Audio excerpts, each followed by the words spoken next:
കൊടുങ്ങല്ലൂർ നഗരസഭയിലും എടവിലങ്ങ് പഞ്ചായത്തിലും കാവി പടരുമോ അതോ ചുവപ്പ് തുടരുമോ? എല്ലാവിധ ലാബ് ടെസ്റ്റുകൾക്കും MHL smart labs, Dubai road, Eriyad, Bahadur mall, Kara and Manus properties, Asmabi college. Keralam ഉറ്റുനോക്കുന്ന മത്സരമാണ് കൊടുങ്ങല്ലൂർ നഗരസഭയിലും എടവിലങ്ങ് പഞ്ചായത്തിലും നടന്നത്.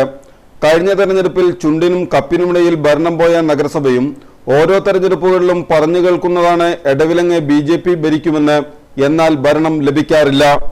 ഇത്തവണ നഗരസഭയിലും എടവിലങ്ങിലും മാസങ്ങൾക്ക് മുമ്പ് തെരഞ്ഞെടുപ്പ് പ്രവർത്തനങ്ങൾ നടത്തിയാണ് BJP രംഗത്ത് വന്നത്. ഇതുവരെയും കാണാത്ത അടക്കും ചിട്ടയുമുള്ള പ്രവർത്തനം. അതുതന്നെയാണ് BJP നഗരസഭയും എടവിലങ്ങും ഭരിക്കുമെന്ന് അണികൾ പറയുന്നത്.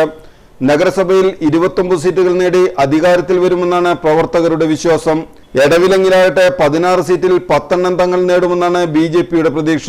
അതേസമയം നഗരസഭയിലും എടവിലങ്ങിലും വ്യക്തമായ ഭൂരിപക്ഷം നേടി ഭരണത്തുടർച്ച ഉണ്ടാകുമെന്നാണ് LDF പ്രവർത്തകരുടെ വിലയിരുത്തൽ. നഗരസഭയിൽ UDF 3 മുതൽ 6 സീറ്റ് വരെയാണ് പ്രതീക്ഷിക്കുന്നത്.